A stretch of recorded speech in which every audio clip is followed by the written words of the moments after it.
Waalaikumsalam, Bu Najla. Apa kabar, Bu? Alhamdulillah, baik Bu. Bagaimana dengan Ibu Najla? Alhamdulillah, baik juga, Bu. Tapi, kalau mau jujur, sekarang suasana hati saya itu lagi galau nih, Bu. Waduh, galau kenapa sih Bu, kalau boleh tahu? Iya nih, Bu. Eh, Boleh curhat sedikit tidak, Bu? Boleh banget Bu Najla, rileks saja. Ada masalah apa? Makasih nih, Bu, sebelumnya ya. Begini loh, Bu. Saya mendapati salah satu murid saya yang bernama Wahyu. Katanya, kata temannya, si Wahyu ini jarang hadir di sekolah. Dan kalaupun anak itu datang, tapi selalu terlambat dan kadang tidak masuk pada jam pertama pelajaran, Bu. Oh, jadi Ibu punya murid yang jarang berada di kelas saat jam pelajaran pertama ya Bu ya? Kalau boleh tahu, tindakan apa yang sudah Ibu tempuh dalam masalah ini Bu? Begini, Bu, saya sudah menegurnya berkali-kali agar tidak malas dan hadir tepat waktu di sekolah. Tapi tetap saja anak-anak tersebut mengulangi, Bu, perbuatannya. Jadi saya bingung, Bu, harus bagaimana lagi saya menghadapi murid saya itu. Apakah Ibu tahu penyebab murid tersebut sering tidak ada di kelas Bu? Menurut pengakuannya sih, anak tersebut selalu bangun kesiangan. Jadi ke sekolah juga selalu terlambat, Bu. Oh, begitu. Selain menegur langsung, apakah ada tindakan lain yang sudah Ibu lakukan terhadap murid tersebut, Bu? Ada, Bu. Saya juga sudah melayangkan surat panggilan kepada ketuanya, Bu. Dan telah membicarakan masalah tersebut dengan bapaknya. Namun yang terlihat orang tuanya juga tidak bisa berbuat banyak, Bu. Jadinya saya tambah bingung deh. Jadi pusing jadinya. Setelah bertemu orang tuanya, apakah Ibu bisa menemukan penyebab paling mendasar sehingga anak tersebut tidak bisa mengubah kebiasaannya itu, Bu? Masalahnya anak itu hanya tinggal bersama dengan bapaknya, Bu. Karena ibunya katanya sih kasihan, sudah almarhum, sudah meninggal, sehingga anak tersebut sepertinya kurang mendapat perhatian, atau lebih tepatnya anak itu kayaknya butuh perhatian dan kasih sayang seperti itu, Bu. Ya, saya ikut tersentuh dengan ceritanya, Bu. Jadi, kalau begitu, kira-kira apa yang bisa Ibu lakukan untuk memenuhi kebutuhan anak tersebut? Sebenarnya saya jadi terpikir untuk memberikan perhatian khusus pada anak tersebut. Misalnya berkunjung ke rumahnya, terus berbicara dari hati ke hati, kemudian meminta nomor WA-nya dan meminta kesediaan anak itu untuk bisa chattingan setiap hari, dan meminta anak tersebut mengaktifkan HP-nya di pagi hari, supaya saya bisa mengirim pesan ataupun menelpon langsung, sekaligus juga supaya bisa membangunkan anak tersebut pagi-pagi supaya tidak terlambat sekolah. Itu sih rencana saya seperti itu, Bu. Wah, luar biasa. Ternyata Ibu punya ide yang luar biasa nih. Boleh juga. Artinya Ibu akan memberikan perhatian khusus pada anak tersebut ya, Bu ya. Kira-kira apa yang Ibu harapkan dengan langkah tersebut, Bu? Harapan saya sih ya, saya berharap dengan cara ini anak tersebut bisa mendapatkan perhatian, minimal merasakan kehadiran ibu gurunya di pagi hari, bangun lebih awal. Baiklah Bu, saya berharap Ibu bisa mencoba langkah tersebut. Semoga dengan cara ini anak yang bersangkutan bisa berubah lebih baik lagi ya Bu ya. Ya, amin. Semoga, Bu, itu juga harapan saya. Terima kasih banyak, Burma, sudah mau mendengarkan unek-unek saya. Saya merasa lebih lega sekarang. menemukan ilmu baru, bisa keluar dari permasalahan. Mohon Bu. Iya, sama-sama Bu. Saya menunggu cerita selanjutnya tentang perkembangan anak tersebut. Oh ya, kira-kira kapan Ibu ingin memulai rencana Ibu tersebut? Insya Allah rencana sih saya akan memulai besok Bu, dan insya Allah saya juga akan menghubungi Ibu lagi untuk menyampaikan perkembangan dari permasalahan ini. Sekali lagi terima kasih ya Bu. Sama-sama Bu. Apakah masih ada yang mau disampaikan? Kayaknya sudah cukup Bu. Terima kasih banyak atas waktu dan dukungannya loh Bu. Sekali lagi terima kasih banyak ya Bu. Assalamualaikum. Waalaikumsalam warahmatullahi wabarakatuh. Baiklah, saya akan melakukan refleksi diri terhadap kegiatan latihan coaching tadi. Jadi, hal yang sudah berjalan dengan baik selama percakapan yaitu sudah terlihat adanya kompetensi inti dari kegiatan coaching, yaitu kehadiran penuh, mendengarkan secara aktif, serta mengajukan pertanyaan-pertanyaan yang berbobot.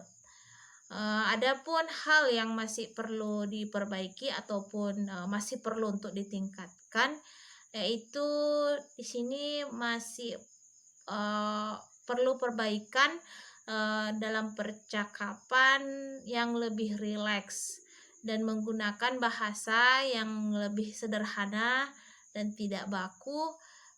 Tujuannya agar bisa menciptakan kenyamanan saat berkomunikasi dan bisa lebih terbuka. Kemudian untuk tetap dalam kondisi present atau kehadiran penuh, yang perlu dilakukan di sini yaitu memilih tempat yang lebih privasi untuk kenyamanan berdua. Kemudian fokus pada percakapan dua arah dan tidak melakukan ataupun menerima panggilan telepon dengan orang lain. Hal yang perlu dilakukan untuk memperbaiki dan meningkatkannya yaitu berusaha agar saat percakapan berlangsung tidak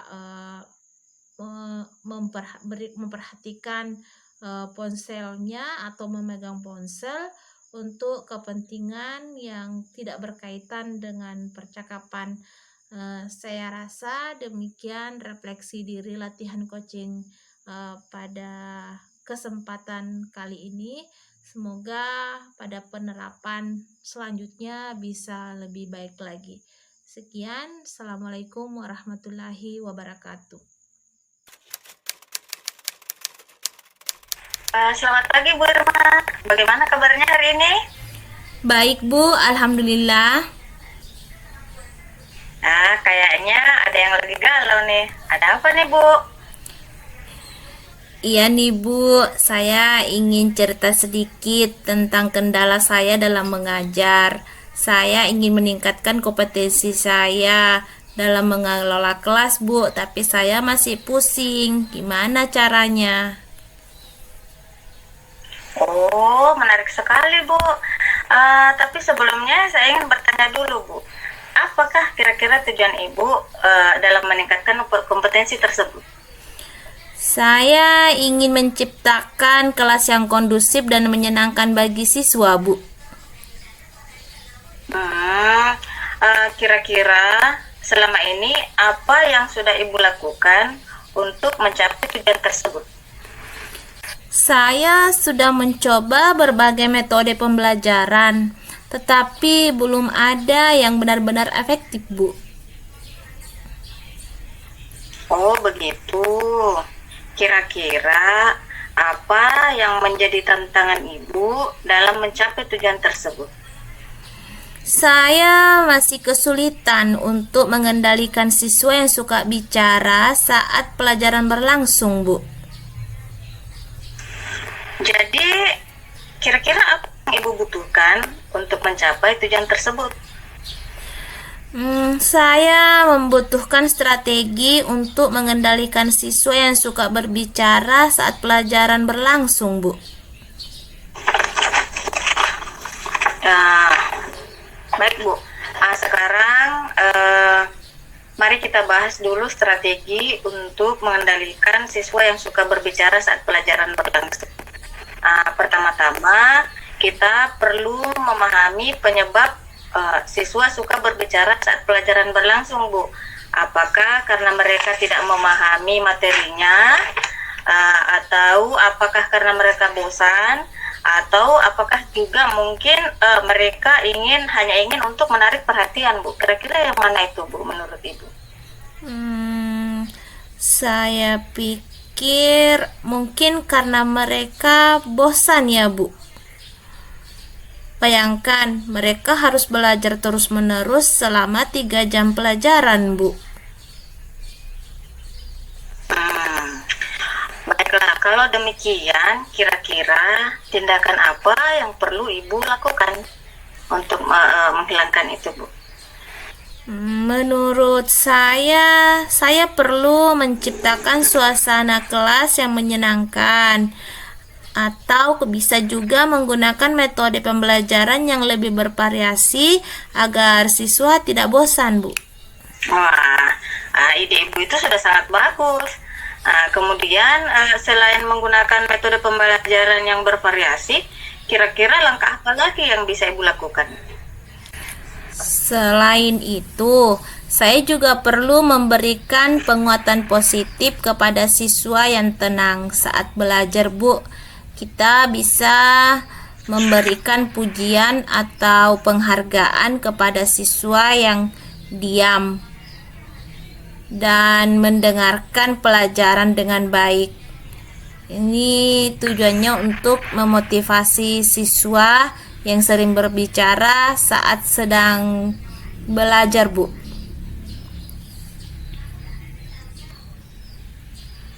Nah, itu sudah mantap sekali idenya, Bu Irma. Jadi bagaimana? Apakah Ibu sudah memiliki gambaran tentang strategi apa yang akan Ibu lakukan nanti ke depannya? Dari ide tadi. Iya, Bu. Alhamdulillah, saya sudah memiliki gambaran. Semoga saya bisa menciptakan kelas yang kondusif dan menyenangkan bagi siswa dengan ide saya tadi, Bu. Insya Allah, Bu. Jadi begini ya, Bu Irma, selama kita mau berusaha untuk menciptakan perubahan yang lebih baik, pasti Allah juga akan membukakan jalan untuk kita. Sukses ya, Bu. Sekarang silakan Ibu implementasikan strategi tersebut dan beritahu saya hasilnya nanti ya, Bu. Ya, Bu, pasti, Bu. Terima kasih banyak ya, Bu, sudah bersedia membantu mengatasi kegalauan saya. Terima kasih banyak ya, Bu. Sama-sama, Bu Irma. Terima kasih kembali. Jadi untuk refleksi diri setelah praktek coaching tadi, untuk hal yang sudah berjalan dengan baik selama sesi coaching tadi, sudah terbangun percakapan atau komunikasi yang baik antara coach dan coachee. Jadi chemistry-nya sudah ada. Kemudian yang masih perlu saya perbaiki adalah kemampuan dalam mengajukan pertanyaan yang berbobot untuk menggali informasi dari coachee. Jadi mungkin pertanyaan-pertanyaan yang berbobot atau pertanyaan-pertanyaan yang bisa menggali potensi diri atau menggali informasi-informasi penting dari coach itu masih perlu ditingkatkan lagi. Kemudian yang saya lakukan untuk tetap dalam kondisi presence adalah dengan mempersiapkan diri sebaik-baiknya sebelum sesi coaching. Bagaimana caranya itu adalah dengan memikirkan atau menyiapkan gambaran tentang pertanyaan-pertanyaan yang akan saya ajukan pada saat coaching nantinya. Kemudian selama sesi coaching saya membuat catatan-catatan kecil tentang apa yang disampaikan oleh coaching. Dan yang keempat itu bagaimana cara meningkatkannya itu saya harus berlatih untuk mempraktikkan coaching agar kedepannya nanti praktik coaching ini bisa saya lakukan dengan baik dan bisa saya implementasikan dengan baik di lingkungan sekolah dan di lingkungan masyarakat. Saya rasa demikian refleksi dari untuk saya. Terima kasih. Assalamualaikum warahmatullahi wabarakatuh.